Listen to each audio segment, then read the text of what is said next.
Hi Neeti, thank you so much for helping with my project. Oh, you're so very welcome. Could you say a little bit about yourself? Uh, my name is Neeti. I'm a housewife full time. I was a lawyer back home in India, and I came here in almost 25 years ago after getting married. And I'm raising two kids. Like they're both old now. So one is 22, one is 18.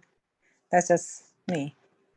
Wow. Were you like a barrister or a solicitor or like what kind of did you do cases in the court? Very few because I was still a trainee when I got done because I got married right after my training was finished and everything was finished, and then I had to move country. And coming here, I couldn't practice law here because I didn't do the law from here. So I worked as a paralegal for many years, but I couldn't use my degree. But there, when I was under training, yes, I did go to the cases, not the fully, but in the cases, like you have some applications that you have to argue or you have to submit and things like that. So I did all that. And what attracted you to the law? I didn't realize you're a lawyer. Oh yeah, I always was interested. Like as a citizen, I just always thought that a person should know their rights and then their responsibilities and what is what and what law. Like I was just always curious and to know and to learn and to practice. I actually wanted to be a judge. That's what my passion was. I wanted to be a judge. And in India, like you can take the exams after 2 years of practicing law. There is like judicial exams. If you pass, like out of like I don't know how many thousands, only 40 get selected each year, and I wanted to be one of the 40s, but I didn't get to. I didn't get there. Well, here you could be a judge without being a lawyer. I didn't know that. I didn't Yeah. even explore that. Yeah, a lot of the judges, I don't think have any, like You have to especially have the like law degree. How can you? I'm not sure about. No, you have to have the law That's a degree. good. You think so? Yeah, of course. Without that, how can you? And I wouldn't want to. I wouldn't want to be until I have the knowledge of what I'm doing. Otherwise, I don't want to. I don't want to be responsible for, those things. You gotta know. That's just me. I know that's true. Well, I had a question for you. I was Sure. wondering if you knew that NASA is planning to send astronauts back to the moon again.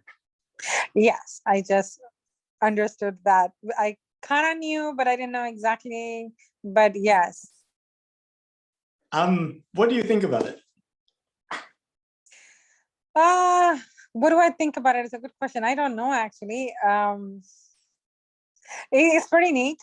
If that's a possibility, it would be like absolutely a new venture for the human race. It's just if we are able to go there, because I know that I've heard about that people there are companies who are looking into making the hotels there, and then having the transport, like just as if you're traveling to another country, and just having like the whole thing there too.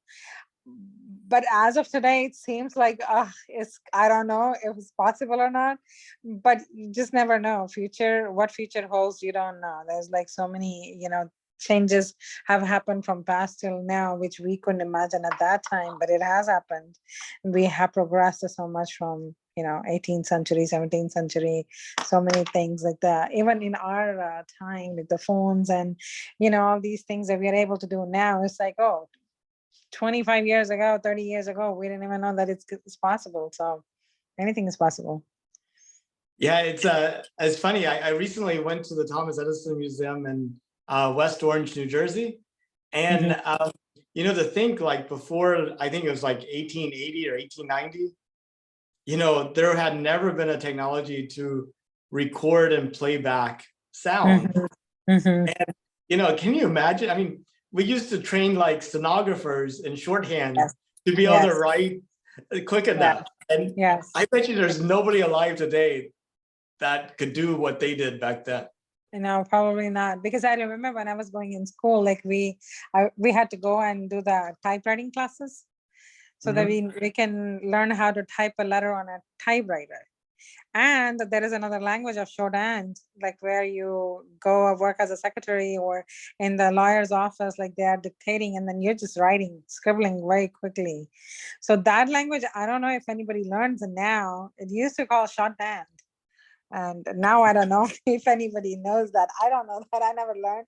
I only learned the typing, but I don't know. Yeah. So it's like nobody, I don't know if anybody uses it because now you have the dictaphone and all that other stuff, the technology. Like you don't need that somebody writing notes for you. You can speak and then record and then send it over for somebody to just type it for you, like the doctors do. Oh yeah, exactly. Yeah. And I was telling my nephew this morning about Artemis 1. We just launched the rocket last week that's going to take people around the moon, in a test flight. And he's like, how did we go to the moon in 1969, but we can't do it now? And I was telling him, I think it's a matter that our tools have gotten better, but our brains have gotten weaker. No, I think I think you can still go, but I think the goal is not just to go touch and come back. It's just the goal is to more probably explore more and be there, and then just do the things that you cannot imagine, like build something there, structures and all that. So that thought wasn't there before. I think now people are even more and more thinking. When you think about the future of humanity, like 200 years in the future, what does it look like to you? Oh gosh, I have no idea. Very different from what we have today. Maybe the flying cars, I don't know. It's just gonna be like totally like that you see in the sci-fi movies. So it's like those kind of things. Yes, it's like it's possible. Maybe even not even 200 years. It's like way before that. Yeah. Do you think we have people living on other planets in 200 years, or we're all just on Earth?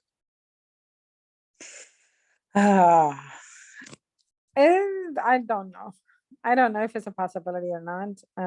Like my brain doesn't cannot comprehend that much. Like I can't visualize or I can't imagine. It's a possibility for sure. I think people are but I don't know how many people will be willing to go and stay there or do something there, because it's like a lot of unknowns. A lot of unknowns are still there. So you don't know, and like risking a life, and like I don't know how many people are gonna be willing to just sacrifice for that. If anything goes wrong, you're done. Kind of like that. It's like initially thing is gonna be like that, unless you have like a lot of traffic going back and forth.